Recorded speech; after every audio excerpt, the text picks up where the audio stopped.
Hi there, I'm Tristan Reyes, and this is Gaming Instincts.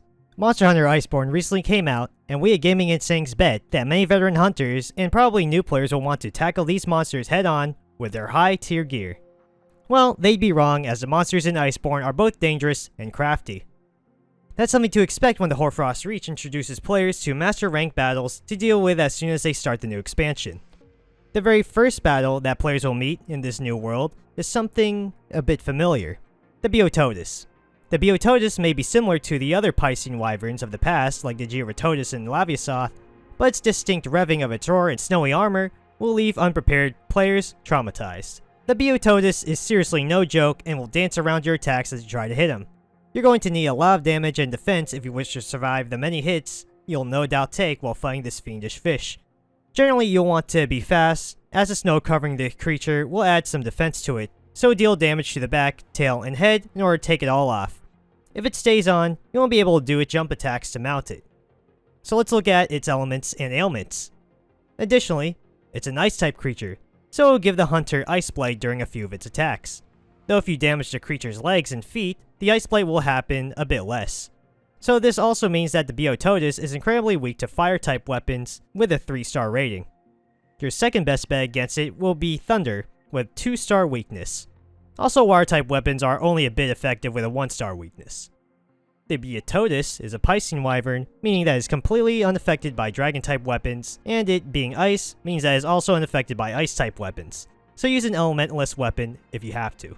The creature is not particularly strong against any ailments, so feel free to poison it, make it sleep, paralyze it, or stun its head.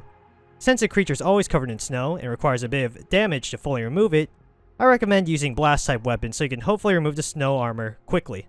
Now let's go into item preparation. If anything, buff your attack and defense at the canteen in order to get the most out of your attacks. While you're at it, bring some mega demon drugs and armor skin potions to make yourself even beefier. You can expect to bring your typical items like 10 mega potions for health and 10 regular potions with 10 honeys to make even more mega potions.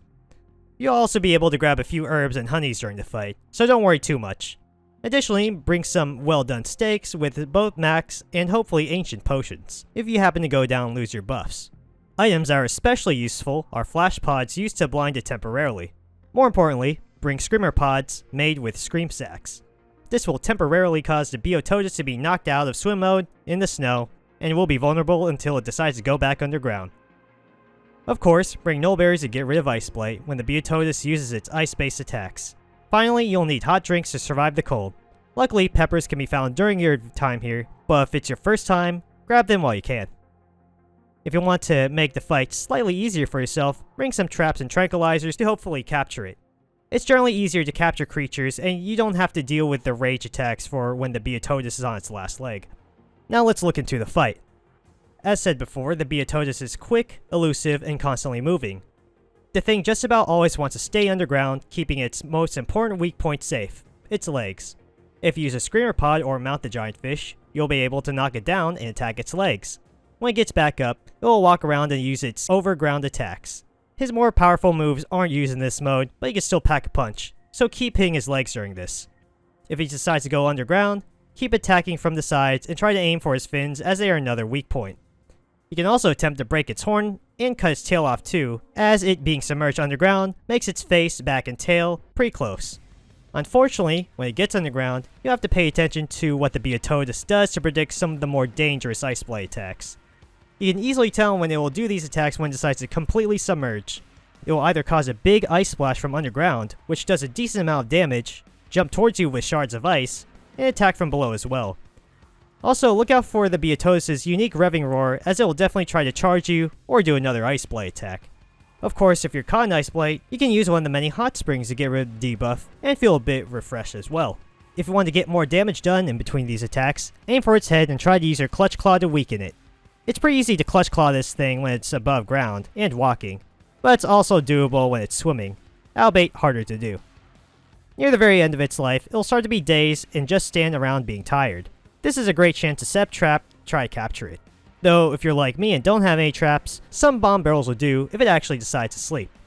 If you don't have any of these items, get ready to take on a barrage of attacks and poke it to death. Conclusion: the Beotodus is one of the more annoying creatures to fight this time, But once you get how it moves and how its attacks work, you can defend, dodge, and simply stun the Piscean Wyvern into submission and claim your reward after your successful hunt. Be warned that monsters don't exactly get easier from here on out, so be prepared for a master rank adventure in Iceborne. This has been Gaming Instincts, and I'll see you soon. If you enjoyed the video, leave us a like, subscribe if you want, and make sure to check out our website over at gaminginstincts.com for more gaming content from an unbiased perspective.